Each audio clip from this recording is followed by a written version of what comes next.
there were cities that were interested. There are now cities that are lining up because of the interest in the WNBA and the eyeballs on Caitlin Clark. It's just getting started, and her impact can be felt with the ripple effects across the country. Is the WNBA ultimately successful, or is the WNBA success contingent upon Caitlin Clark being a part of the WNBA in playing games? On the day where the WNBA announces that Cleveland, Detroit, and Philadelphia are going to receive expansion franchises over the course of, 2027, 28, and 29? Am I getting this right? It's going into 2029, 30. That 28, season. 29, 30. Toronto and Portland are also going to be joining the league as expansion franchises. The Valkyrie, I believe that's Golden State, they joined this year. So you have 13 now, soon to be 18, and it will continue to grow. That value, while there were cities that were interested, there are now cities that are lining up because of the interest in the WNBA and the eyeballs on Caitlin Clark. The Athletic put out the true impact / evaluation / valuation of Caitlin Clark monetarily and how much she might be worth if you were just trying to throw something out there. Consider it much more than her $76,000 salary.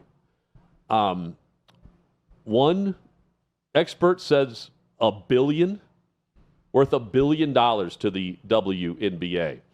And you can see it front-facing right here with 3 more franchises soon to be joining the league. And there will be more. Where we sit right now in Nashville, this is a city that has the backing of Peyton Manning, for instance, when it comes to the W. They already have a name for the team, the Summit. Yeah, Candace Parker. Also Also behind it. Yeah, it's just getting started, and her impact can be felt with the ripple effect across the country, not just in the ratings, but with the interest in actually having a team and a franchise play in your arena. Yeah, no doubt this is the Caitlin Clark effect on the league, that you have this many cities and this many rich people that are interested in actually investing in having a franchise in expansion. My question would be this. When Ray Kroc took McDonald's and a pair of brothers' idea for a burger restaurant, and he made it a chain that you could easily reproduce across the country, it became this multi-billion-dollar idea. And then people wanted to buy McDonald's franchises because they knew if they could replicate the McDonald's effect in their local town, they were going to make a bunch of money. And that's been true now in towns across America and all over the world. That McDonald's effect was real and it was sustainable. What happens when Caitlin Clark retires? Ray Kroc died in 1984. Last I checked, McDonald's is still very successful.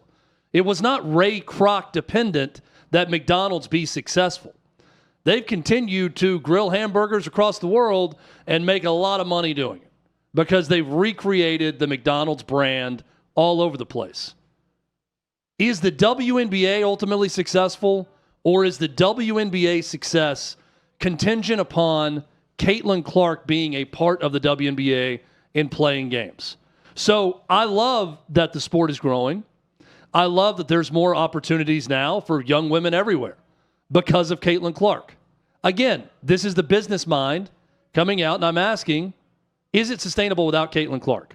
Is this something in Portland and Toronto and Cleveland and Detroit and Philadelphia and all these cities about to get a new team, are they going to be as viable, making as much money once Caitlin Clark decides to hang it up and retire? Well, as much as it is about Caitlin Clark, it's about the NBA.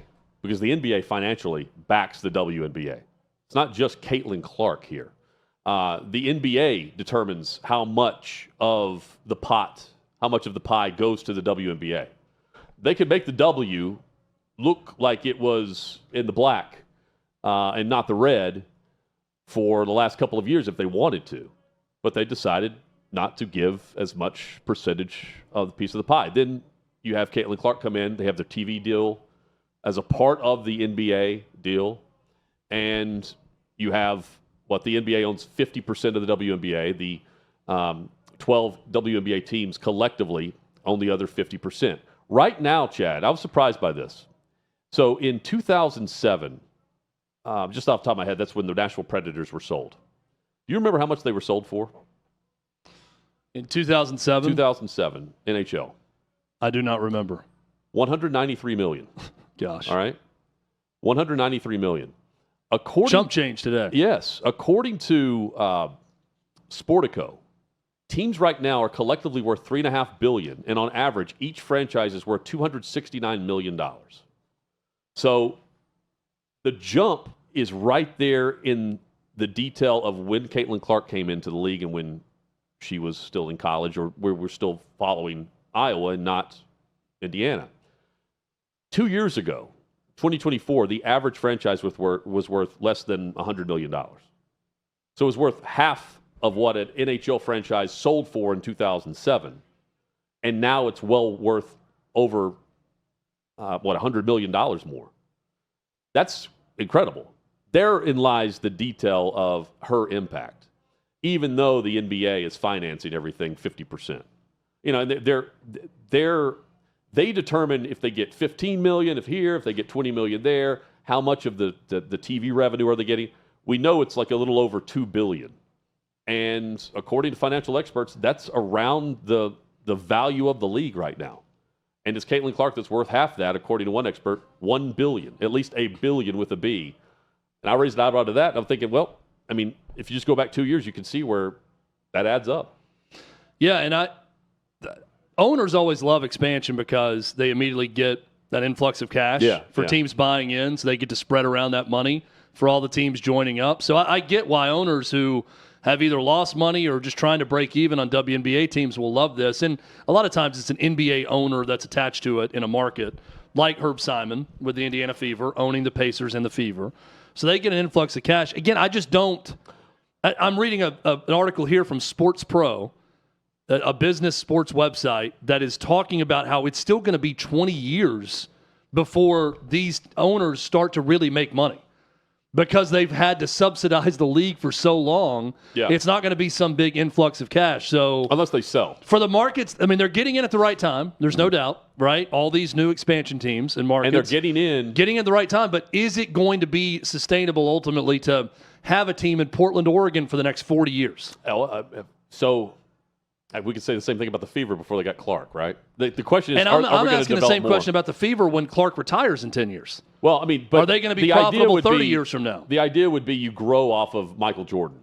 Correct. And you base everything off the fact that you're going to get it right. Yeah. The other thing is, I'm just skeptical that it's still going to be as popular when she's not around.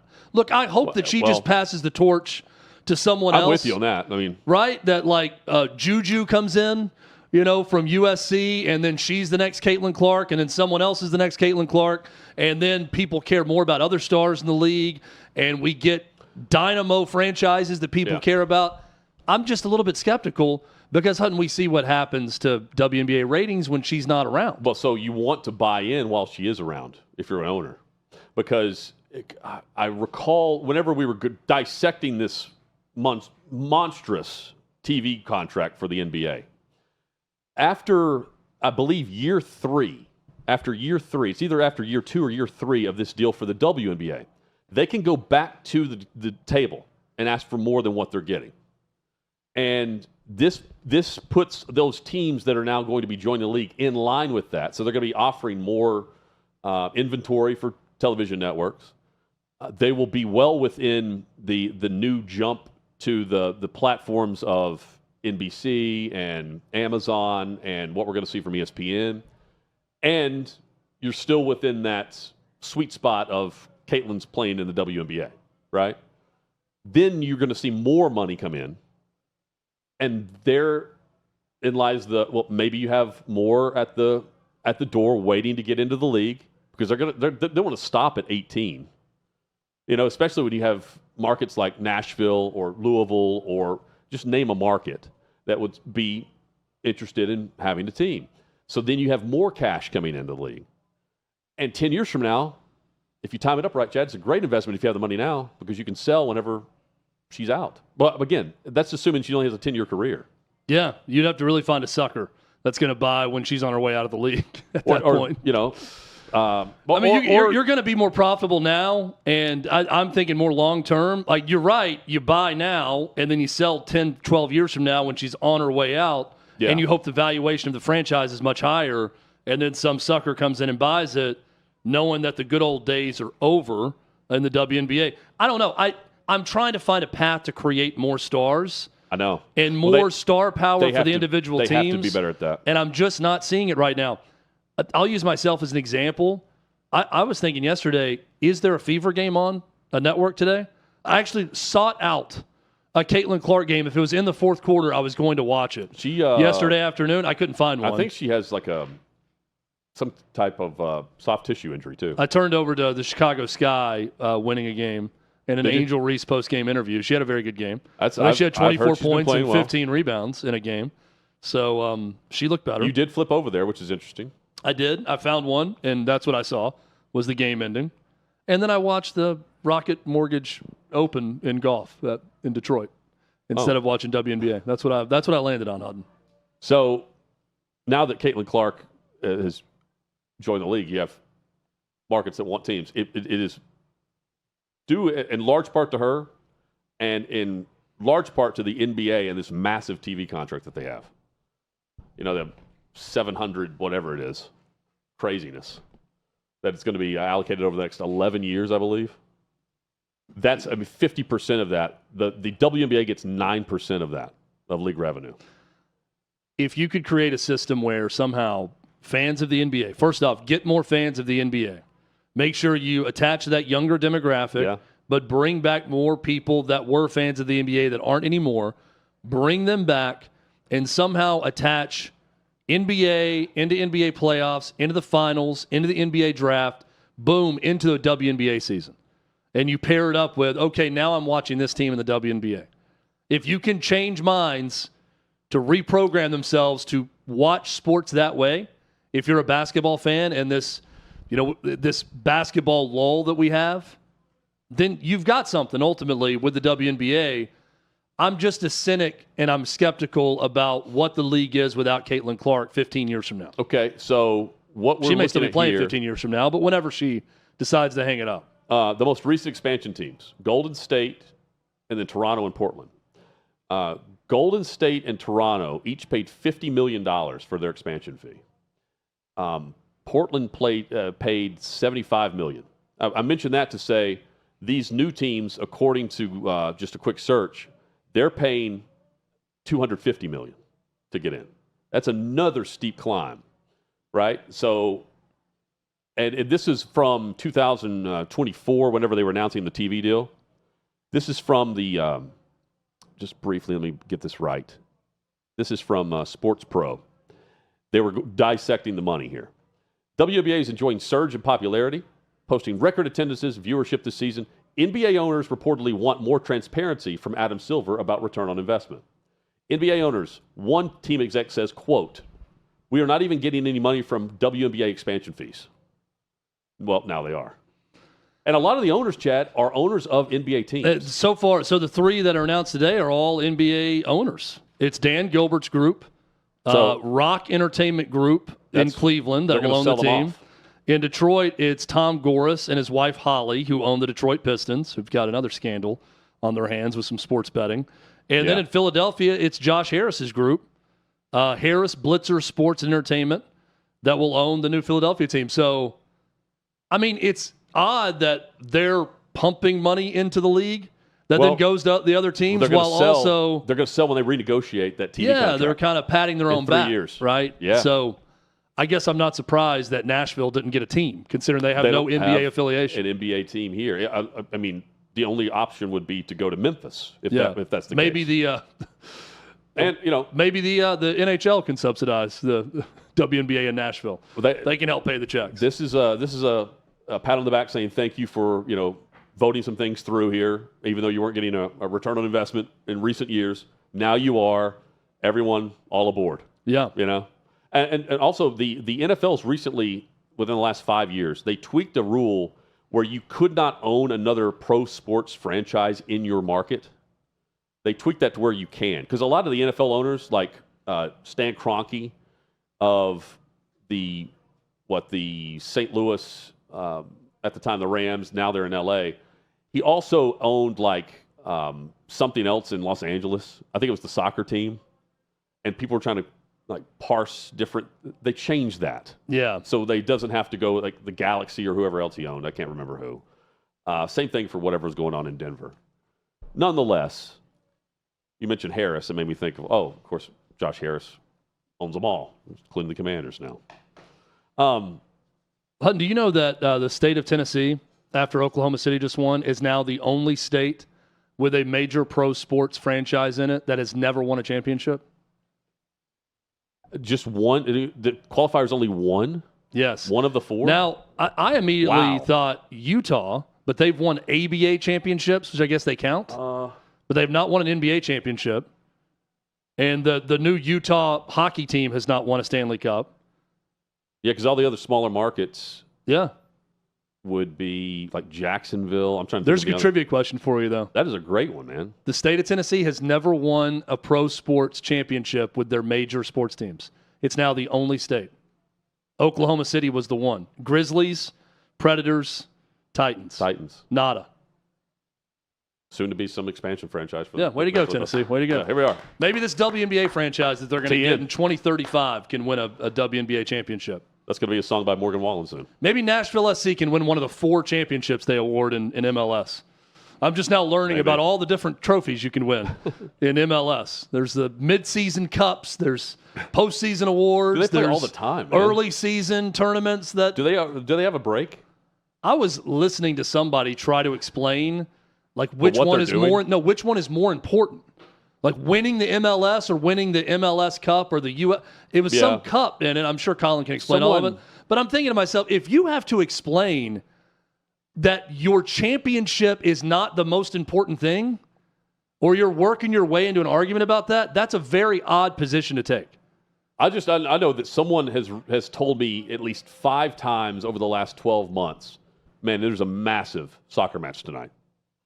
And they've all been related to different things. Different brackets or whatever, which is cool. I like the buzz, but I've never met a person who doesn't love the experience at the stadium. I was talking to somebody man, I really like going to those games, taking the family there. It's great. I've heard nothing but good things about the experience there. But then I'm hearing someone explain to me all the different championships you can win and which one is more. Well, it depends. If your season's going poorly, then this. And I'm like, no, there's got to be one main goal, and that is to win your league. And then let us know when the league's not going on, too.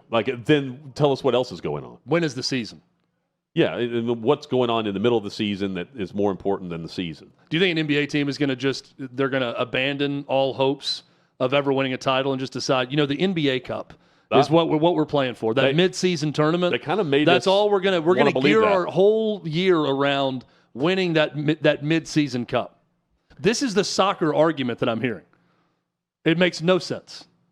Colin says Nashville's about to play Philly for first place in the East. Okay. Is that for the MLS or is that for this other thing that's going on right now? MLS. That's for the MLS. So they are playing. What else is going on, Colin, that they're also in contention for? U.S. Open. U.S. Open Cup. That's what it's called. The U.S. Open Cup. Yeah. Chad, I can't explain it to you. So I also can't understand. Is it called the MLS Cup? If they win it, if they win the championship, is it the MLS Cup or just MLS Cup? MLS Cup is more important, right? Yes, to Colin, yes. Is it more important to the Nashville SC and to teams in the MLS? I don't know. But see, again, is that not a very odd... If I asked a member of the Portland Trailblazers and I said, what's more important, winning the NBA Finals or winning the in-season tournament? And he said, to me... winning the NBA Finals. That would be a very odd response from a competitor, right? Ask the Los Angeles mayor. It should be a no-brainer right away. Yeah, it's the most important thing. Also, you can ask, who was it that... Oh, Draymond Green. He wanted more. He wanted $1 million to play in the tournament.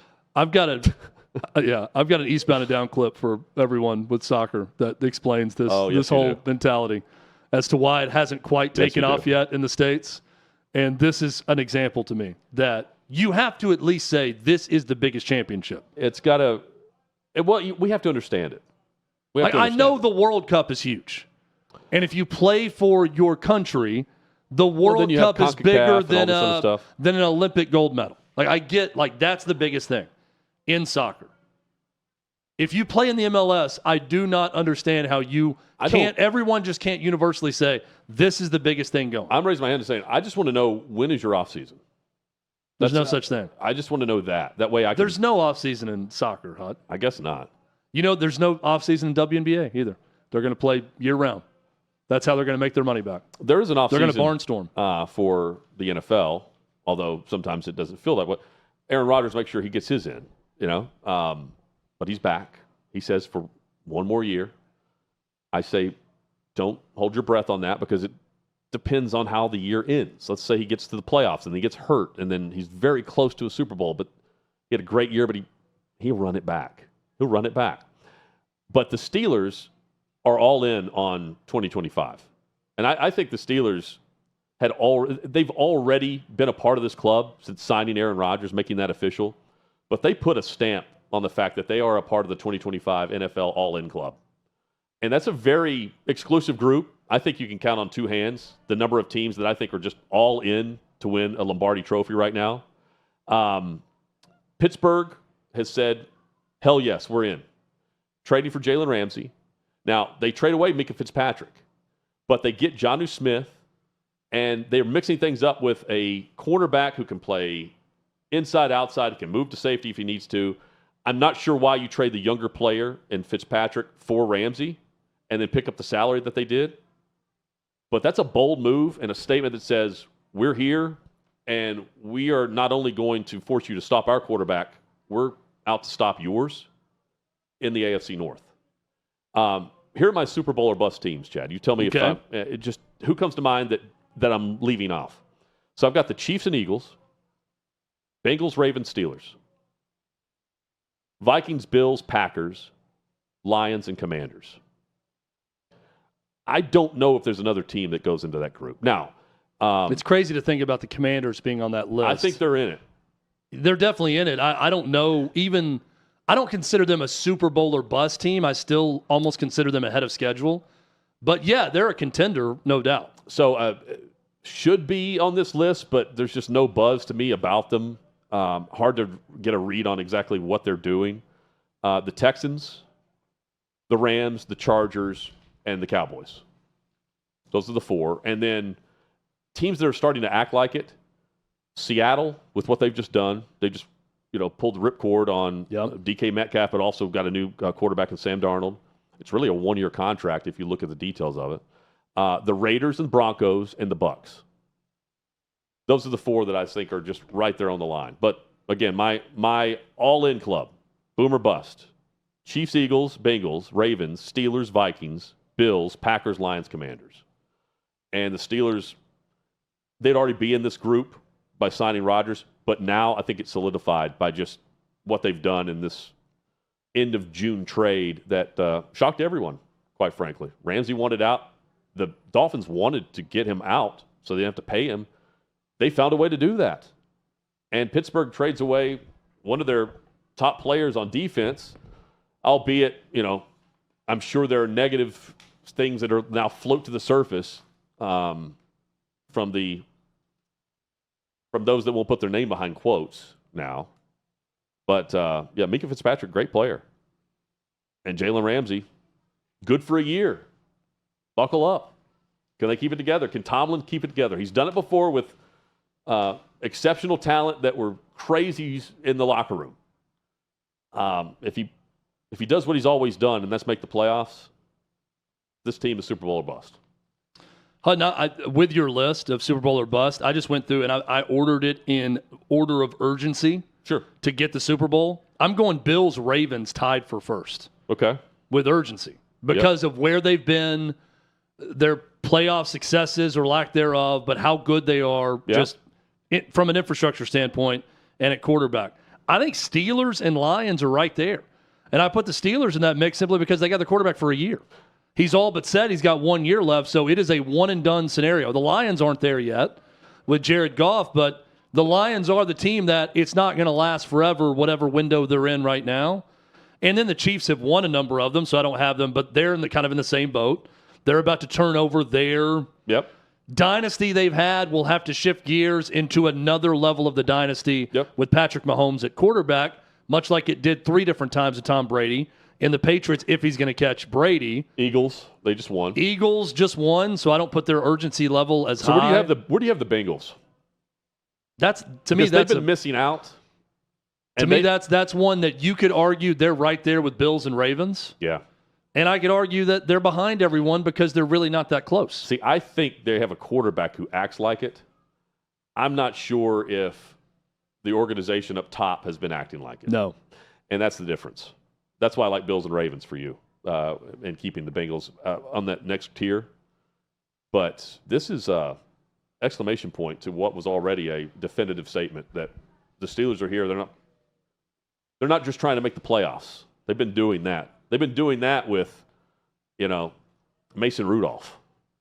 Yeah. Which is kind of crazy. And if I had to put the desperation meter up, hey, for a market, for a fan base, it's Bills-Lions tied. Right? Yeah. That's the one that the Ravens have won championships. The other teams on this list have done some things. Bills, Lions know they're really good right now with a chance. And they know, given the history of their organizations, it's not always going to be that way. Coach. Yep. And they've got the coach and they've got the quarterback right now, I think, to get there. You could argue with Jared Goff, but with that offense and what he does, I think they have a good chance. Hey, keep in mind, Jonnu Smith also headed to Pittsburgh. Arthur Smith knows a thing or two about the tight end. And a guy who was the most productive offensive player, arguably, last year for the Dolphins. Yeah. So he's had some good seasons. Yep. There's Raheem Mostert's take on it. Hot take, be a Pro Bowler on the Dolphins, get treated like shit. Happy for my guy, though. Go ball out. Talking about this guy, Jonnu Smith. He was a really good dude, by the way. Really solid. We'll see how this trade works out. Long term, it may benefit the Dolphins more. Short term, this is all about just win. It's all in. Just win. I love Minkah Fitzpatrick, drafted by the Dolphins. Didn't like the way he's being used by Brian Flores. Yeah. Out to Pittsburgh, and now back to the Dolphins now that someone else is calling shots.